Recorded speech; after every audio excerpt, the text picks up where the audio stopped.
Hello everyone and welcome to our session on information goods. What exactly do we mean by this term? Let's start with a brief definition. Information good in economics and law is a type of commodity whose market value is derived from information it contains. Examples include news, books, and music. Quite straightforward, huh? But why are they interesting for economics then?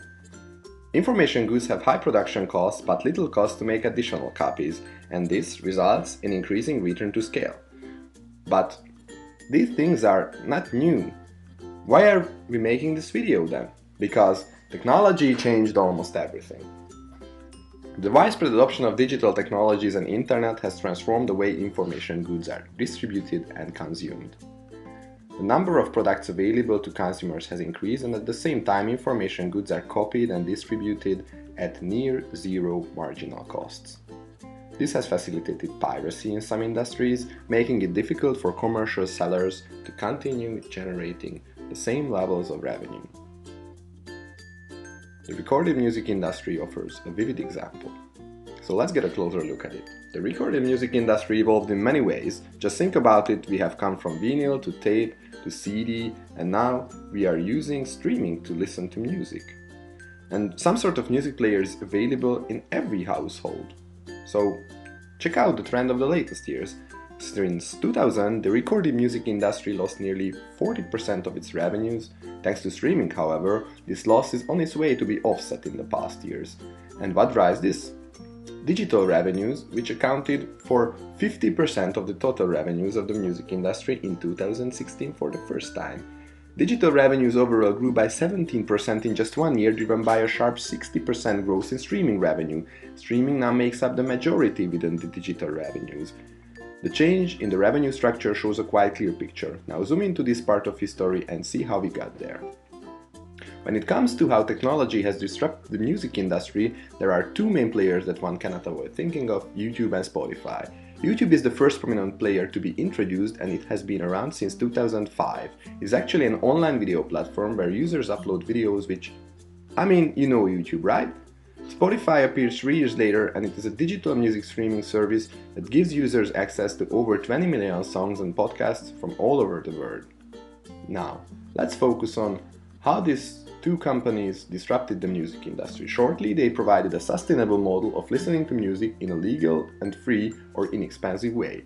This is the concept. What tools do they use? They use different methods of product differentiation, which is a strategy to be followed for commoditized goods. For example, Spotify offers two versions which allow users to self-select how much they are willing to pay. Besides that, Spotify successfully implements group pricing strategy by offering family and group discounts. These two strategies increase the revenue the seller can capture. The company also uses bundle strategies through a partnership with telco companies, which allows it to sell more subscription together with a complementary good, data. Another successful and disruptive aspect of new business models is how they generate revenues through advertising models. Both Spotify and YouTube display targeted advertisements according to user search history and preferences.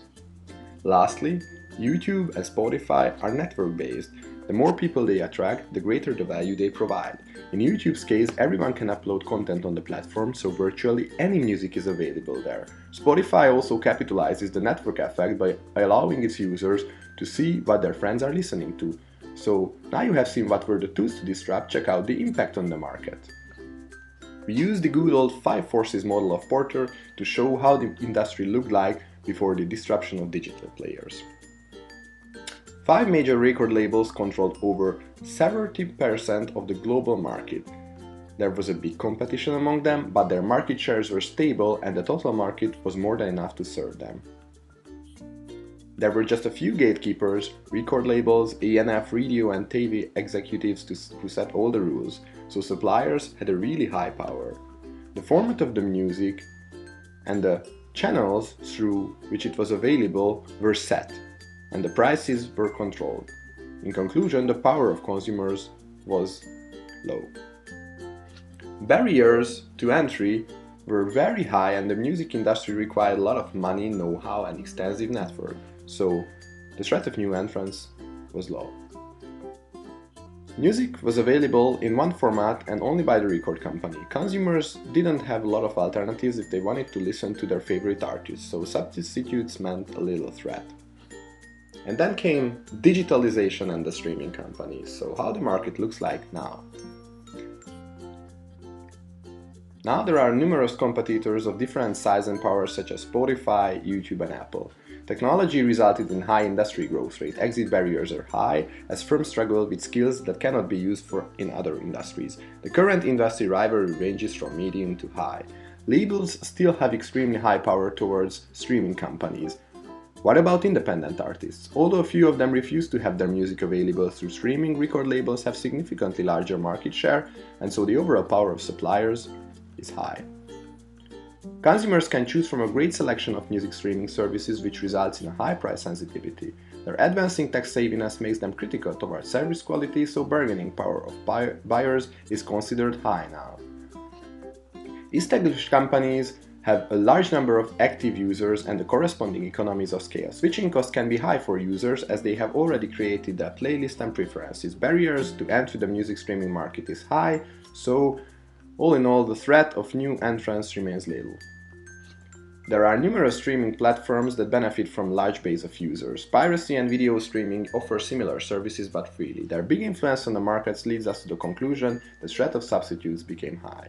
So, what did this new way of distributing music bring to the customers and artists? On the positive side, it solved copyright issues and reduced piracy. It made music more available to people more than ever and in a greater variety, and it's also easier to break through for a new artist. On the negative side though, the quantity of odds is awful lot, while the relationship between artist and a new middleman is problematic sometimes, but we think Green Hand is definitely bigger. Okay, enough talking about the past. What does the future hold? The future should focus on streaming customers in the recorded music industry, who are around 150 million people currently, especially that these people are willing to spend more on concert tickets and on music in general than the average customer. So streaming companies will focus on events and merchandising. Speaking of events, can you imagine concert going digital with VR? This might completely change the revenue structure of the industry. Back to streaming customers. They are also more active on social media. So the artists will bring strong social media communities and YouTube channels to get use of the data compiled there. Maybe this is the musician of the future who composes purely based on data? Possible. However, streaming companies must be aware, as blockchain technology seems to find new markets, making us believe that the role of the middleman might be reshaped in the music industry as well. So looking at the big picture, streaming music companies will benefit the most of the current trends. They are able to target their customers more precisely, create a bigger customer base and make more revenues. And who does not like that?